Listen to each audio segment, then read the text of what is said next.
ఓం శ్రీ గురుభ్యో నమః. ఓం శ్రీ మాత్రే నమః. మేలో ద్వాదశ రాశుల వాళ్ళకి ఏ విధంగా ఉండబోతుంది? మే నెలలో ప్రత్యేకంగా కొన్ని గ్రహాల యొక్క మార్పులు అనేవి ఉన్నాయి.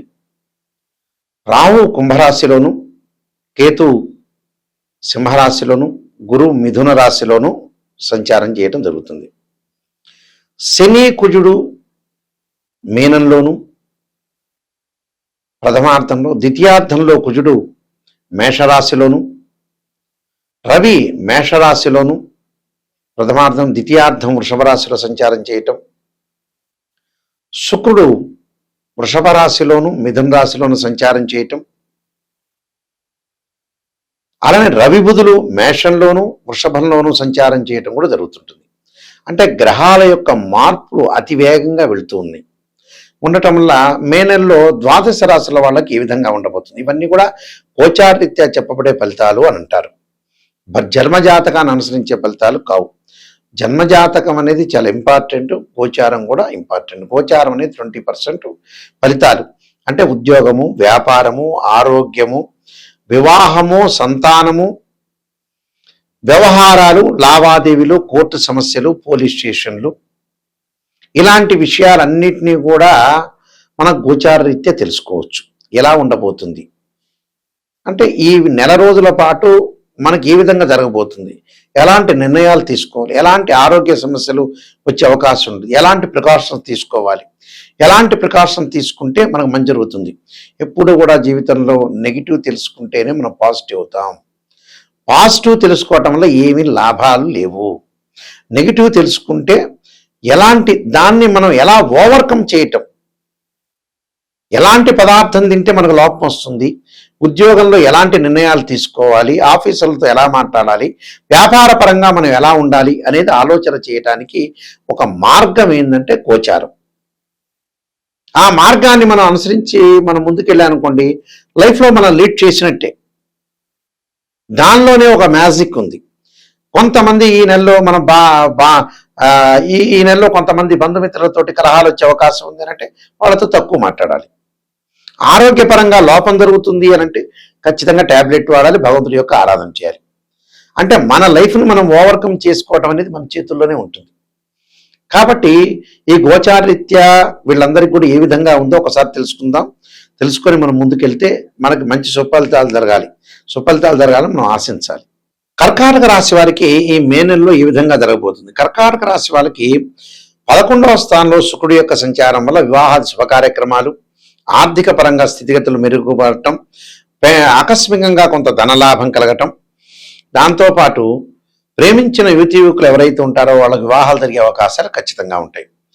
అలానే శుక్రుడి యొక్క బలం వల్ల ఆర్థిక పరంగా అనుకూలంగా ఉన్నా గురువు 12వ స్థానంలో ఉండటం వల్ల కొంత ఖర్చులు పెరుగుతాయి.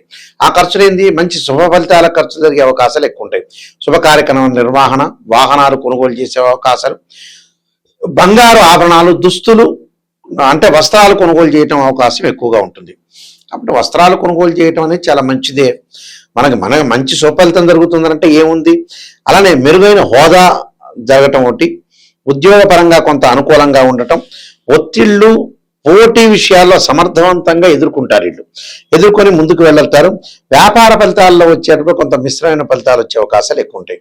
అంటే వ్యాపారాన్ని కొనసాగించండి, కానీ నూతన వ్యాపారం అనేది పెట్టుబడి పెట్టద్దండి. నూతన వ్యాపారం పెట్టుబడి పెట్టడం వల్ల కూడా కొంత ఇబ్బందులు కలిగే అవకాశాలు ఎక్కువ ఉంటాయి. కుటుంబ పరంగా సంబంధాల విషయంలో చూసుకునేటట్టయితే కొన్ని గ్రహాల యొక్క సంచార సమయంలో వైవాహిక జీవితంలో కొంత ఒత్తిడి, అసంతృప్తికరంగా ఉండటం ఒకటి, ఆరోగ్య విషయంలో కొంత శ్రద్ధ పెట్టడం అనేది చాలా ఇంపార్టెంట్ ఇక్కడ. ఎందుకంటే ప్రధానంగా వచ్చేటప్పుడు దశమ స్థానంలో రవి యొక్క సంచారం, భాగ్యస్థానంలో వచ్చేటప్పటికల్లా కుజుడు శని గ్రహాలు ఉండటం, బుధుడు ఉండటం వల్ల నూతన వ్యాపారాలు ప్రారంభం చేయొద్దండి. ఉన్న వ్యాపారాన్ని ఉంచుకోండి. కుటుంబ పరంగా కలహాలు రాకుండా చూసుకోండి. ఎందుకంటే ద్వితీయ స్థానంలో కేతు యొక్క సంచారం ఉండటం వల్ల కూడా కొంత కుటుంబ కలహాలు రాకుండా చూసుకోవటం చాలా మంచిది. ఆరోగ్యపరంగా ఇబ్బందులు రాకుండా, జీవితంలో కొన్ని సమస్యలు రాకుండా, భావ ఉద్వేగాలు రాకుండా చూసుకోండి.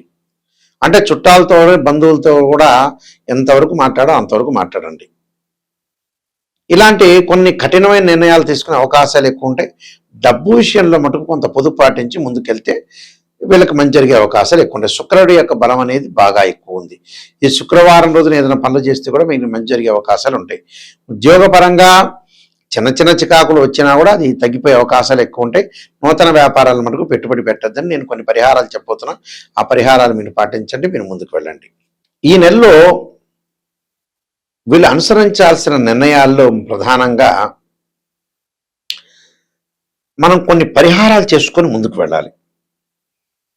ఎలాంటి పరిహారాలు చేసుకోవాలి అనంటే, ఈ గోచారీత్యా వ్యాపార పరంగా ఉన్న వ్యక్తులు ఖచ్చితంగా బుధవారం రోజున పెసలు దానం చేయటం, బుధుడి యొక్క ఆరాధన చేయాలి. అంటే బుధుడి యొక్క ఆరాధనతో పాటు విష్ణు సహస్రనామ పాలన చేయాలి. ఓ నమో నారాయణాయనం అనే అష్టాక్షరి మంత్రాన్ని చదువుకోవడం చాలా మంచిది బుధవారం రోజున ప్రాతకాలంలో. వాళ్ళ ప్రాతకాలంలో కుదరలేదనుకోండి, ప్రదోష కాలంలో చేయొచ్చు. అంటే వ్యాపార సంబంధమైన వ్యక్తులు మాత్రం. అలానే ఎంప్లాయ్మెంట్ అంటే ఉద్యోగస్తులు ఏం చేయాలి? ఉద్యోగస్తులు ఏం చేయాలంటే అమ్మవారి యొక్క ఆరాధన చేయాలి. అంటే బాల త్రిపుర సుందరీ దేవిని, భువనేశ్వరి యొక్క ఆరాధన చేయటం, అమ్మవారి యొక్క ఆరాధన చేయాలి. దాంతోపాటు సూర్య నమస్కారాలు. సూర్య నమస్కారాల్లో ప్రత్యేకంగా ఆదిత్యాయుధే సహస్ర కిరణాయుధీమే తన్నో సూర్య ప్రచోదయాత్ అనే మంత్రాన్ని, దాంతోపాటు ఆదిత్యాయుధే సహస్రమూర్తాయుధీమే తన్నో భాను ప్రచోదయాత్ అనే మంత్రాన్ని చక్కగా ఉద్యోగస్తులు ప్రతిరోజు కూడా ప్రతి ఆదివారం కూడా 4 ఆదివారాలు వస్తాయి కదా, 4 ఆదివారాలను జిల్లేడు సమిధలు తీసుకొచ్చి మన ఇంట్లో చిన్న హోమగండం తీసుకుని చక్కగా ఓం సూర్యగ్రహాయ స్వాహ అని ఆజ్యం వేయాలి, నెయ్యి వేయాలి. చక్క హోమగుండంలో సమిధలు పెట్టాలి, జిల్లేడు సమిధలు ఓ 4-5 పెట్టుకొని ఒక 11 సార్లు ఓం సూర్యగ్రహాయ స్వాహ అనే మంత్రాన్ని వేస్తూ ఆజ్యం వేయండి ఇంటి ముందు. మన ఇంట్లోనే హోమగుండం పెట్టుకొని చక్కగా చేసుకోవాలి, సూర్యుడి యొక్క హోమం చేసుకోవాలి. ఒకలా వీలైతే పురోహితులను పిలుచుకొని కూడా సూర్యుడి యొక్క హోమం చేసుకోవచ్చు. సూర్యుడి యొక్క హోమం చేసుకోవచ్చు, అలానే సూర్యుని పూజ చేసుకోవచ్చు. సూర్యుడి యొక్క ఆరాధన చేయటం మంచి. సూర్య నమస్కారాలు కూడా చాలా మంచి. అలానే అంగారకుడు అంటే ప్రమాదాలు జరుగుతున్న, కోర్టు సమస్యలు, అన్నదమ్ముల మధ్యలో గొడవలు జరుగుతున్న వ్యక్తులు కుజుడిని ఆరాధన చేయాలి. మంగళవారం రోజున రాహుకాలంలో దీపం పెట్టడం, అలానే రోజు వాటర్ తోటి సర్పాలకు అభిషేకం చేయటం, 2 జంట సర్పాలను దానం చేయటం చాలా మంచిది. అలానే తత్పురుషావిధే మహాసేనాయుధీమే తన్నో షణ్ముఖ ప్రచోదయాత్ అనే మంత్రాన్ని చదవాలి. అలానే శని, ఎల్లాటి శని యొక్క ప్రభావం ఉన్న వ్యక్తులు ఎవరైతే ఉంటారో నల్లని ద్రాక్షారసంతో శనికి అభిషేకం చేయాలి. పురోహితులతో చేపించవచ్చు, లేకపోతే శక్తి లేని వాళ్ళు ఆ మంత్రం చదువుతూ నీలాంజన సమాభాసం రవిపుత్రయమాగ్రజం ఛాయామార్తాండ సంభూతం తమ నమామి శనైశ్వరం అనే మంత్రం చదువుతూ అభిషేకం చేయండి. విదేశాలకు వెళ్ళటం ఆలస్యం జరుగుతుంటే రాహు యొక్క ఆరాధన చేయండి. మినుము దానం చేయండి. ఇంటిలో చక్కగా అర్ధకాయ మహావీరం చంద్రాదిత్యమర్థనం సింహకాకర్భ సంభూతం తమ రాహుం ప్రణమాము అనే మంత్రాన్ని చదువుకోవటం. వివాహం కానీ అమ్మాయిలు వరపాశుపతాస్ రుద్రాభిషేకం, అఘోర గౌరీ పాశుపతాస్ రుద్రాభిషేకం చేయాలి. అలానే అబ్బాయిలు కన్యాపాశుపతాస్ రుద్రాభిషేకం చేసుకోవడం చాలా మంచిది. అంటే ఇవన్నీ కూడా మానసికంగా ప్రశాంతత కలగాలంటే క్షీరపుత్రాయుధి అమృతత్వాయుధిమే తన్నో చంద్ర ప్రచోదయాత్ అనే మంత్రాన్ని చక్కగా చదువుకోవాలి. అయితే ఏదైనా సరే జాతకాన్ని ఒక ఆస్ట్రాలజర్ని అప్రోచ్ అయ్యేటప్పుడు నెగిటివ్ ఫస్ట్ తెలుసుకోవాలి. ఆ నెగిటివ్ని మనం పాజిటివ్ చేసుకోవాలి. స్త్రీయే లోపం మెరుగుట పెద్ద విద్య, లోపం మెరిగిన వాడే పూర్ణుడవుతాడని అర్థం. దీనికి మ్యాథమెటికల్ క్యాలిక్యులేషన్ వేసి ఒక 16 లగ్న కుండల్ని మనం అనాలిసిస్ చేయాలి. ఏదో అరకొరకు నాలెడ్జ్ గల వాళ్ళు ఒక చక్రాన్ని చూసి రాశిచక్రాన్ని చూసి చెప్పడం కాదు. ఒక అమ్మాయి వివాహాన్ని కానీ నిర్ణయించేటప్పుడు రాశిచక్రము, నవాంశం, భావచక్రం, దశల అంతర్దశలు నిర్ణయం చేయాలి. ఎక్కడ ఉచ్చ, ఎక్కడ నీచ, ఏ గ్రహాలు ఉన్నాయి, ద్వాదశ భావాలకు అధిపతులు ఎవరు, రాశ్యాధిపతులు వేరు, భావాధిపతులు వేరు, అక్కడ ఆ లగ్న కుండల్లో అక్కడుండే గ్రహాలు వేరు. ఈ మూడింటిని అనుసరించి చెప్పటమే జాతకం. మెయిన్ ముఖ్యంగా అంటే త్రికోణాలని, దృష్టిలని, ఇలాంటివన్నీ కూడా నాలెడ్జ్, ఆస్ట్రాలజీలో నాలెడ్జ్ ఉన్న వ్యక్తులు ప్రతి వాళ్ళు అనుసరించే విధానం ఇదే. ఈ మధ్య కాలంలో రకరకాల వ్యక్తులు ఫేక్ ఆస్ట్రాలజర్ రకరకాలు ఉండటం వల్ల కూడా మంచి ఆస్ట్రాలజర్స్ కూడా పేరు పోతుంది. అందువల్ల ప్రతి వాళ్ళని మీరు నమ్మొద్దండి. ఆస్ట్రాలజీ పర్ఫెక్ట్గా తెలిసిన వ్యక్తులకే ముందుకు వెళ్ళండి. అయితే మీరు బుక్స్ చదవచ్చు. నేను నెంబర్ ఆఫ్ ఆస్ట్రాలజీ బుక్స్ రాశాను, 15 పుస్తకాలు రాశాను. ఇంగ్లీష్లో 3 రాశాను, 18 పుస్తకాలు రాశాను.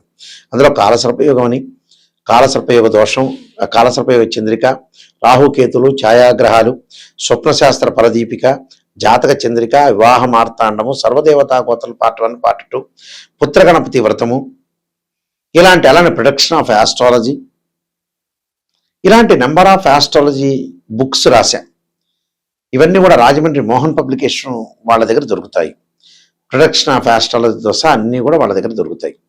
ఇవన్నీ కూడా నాలెడ్జ్ అనేది చాలా ఇంపార్టెంట్. ఆస్ట్రాలజీ చెప్పేటప్పుడు ఒక మ్యాథమెటికల్ క్యాలిక్యులేషను, డిగ్రీలో క్యాలిక్యులేషన్ చేయటం, అలానే మీరు కూడా నెగిటివ్ అనేది తెలుసుకోవాలి. నెగిటివ్ తెలుసుకుని పాజిటివ్ తెలుసుకుంటే చాలు. ఎందుకంటే మనం ఎప్పటికైనా చనిపోవటం గ్యారంటీ. ఆ ఉన్నంత కాలం ప్రశాంతంగా ఉండాలి, నిజాన్ని తెలుసుకోవాలి. నిజాన్ని తెలుసుకొని మనం ముందుకెళ్ళామనుకోండి చాలా మంచి జరిగే అవకాశాలు ఉంటాయి. ఉన్నన్ని రోజులు, ఎందుకంటే ఎప్పుడో 60 ఏళ్ళకి నేను సంపాదిస్తా, 70 ఏళ్ళకి సంపాదిస్తాను కాదు. మనం ముందుగానే రియలైజేషన్ కావాలి, పిల్లల యొక్క పెళ్ళిళ్ళు చేయాలి, నిజాన్ని తెలుసుకోవాలి. నిజాన్ని తెలుసుకుంటేనే మనం ముందుకు వెళ్ళే అవకాశాలు ఖచ్చితంగా ఉంటాయి. ఖచ్చితంగా జాతకంలో నన్ను అప్రోచ్ అయ్యేవాళ్ళు, నిజాన్ని తెలుసుకునే వాళ్ళు మాత్రమే నాయకంటి మల్లికార్జున శర్మ గారికి ఫోన్ చేయండి. నిజం వద్దు, ఏదో పొగడండి అంటే వేరే ఆస్ట్రాలజీ దగ్గరికి వెళ్ళండి. అలానే నా వెబ్సైట్ www.nayakanti.com, nayakanti.in ఉంటుంది. అలా స్క్రీన్ పైన స్క్రోలింగ్ అవుతున్న నెంబర్ నా దగ్గరికే వస్తుంది. నేనే ఫోన్ తీస్తాను. మీరు ఎలాంటి ప్రాబ్లం లేదు, అన్ని విషయాలు నాతో చర్చించవచ్చు. ఏదైనా మీ ప్రాబ్లమ్స్ ఉంటే కూడా నాతో చెప్పుకోండి. దాన్ని నేను పరిష్కార మార్గం అనేది చేస్తాను. దాని జాతకం చూస్తాను, ఉన్న నిజాన్ని తెలుసుకోండి, దానికి ఎలాంటి పరిహారాలు చేయాలి, ఎలా మీరు డెవలప్మెంట్ అవుతారు అనేది నేను ఓపెన్గా క్లారిటీ చెబుతాను. నేను చెప్పేటప్పుడు మీరు వాయిస్ రికార్డింగ్ అనేది పెట్టుకోండి. వాయిస్ రికార్డింగ్ పెట్టుకుంటే ఏంటంటే మళ్ళీ రిపీట్గా వినే అవకాశాలు ఖచ్చితంగా ఉంటాయి. ఇలాంటివన్నీ కూడా చాలా జాగ్రత్తగా అనుసరించి ముందుకు వెళ్ళండి. మీరు తప్పకుండా మీ అందరికీ కూడా మంచి జరగాలని, శ్రీ పరమేశ్వరి యొక్క కరుణాకటాక్షం ఉండాలని ఆశిస్తూ సర్వే జనా సుఖినో భవంతు.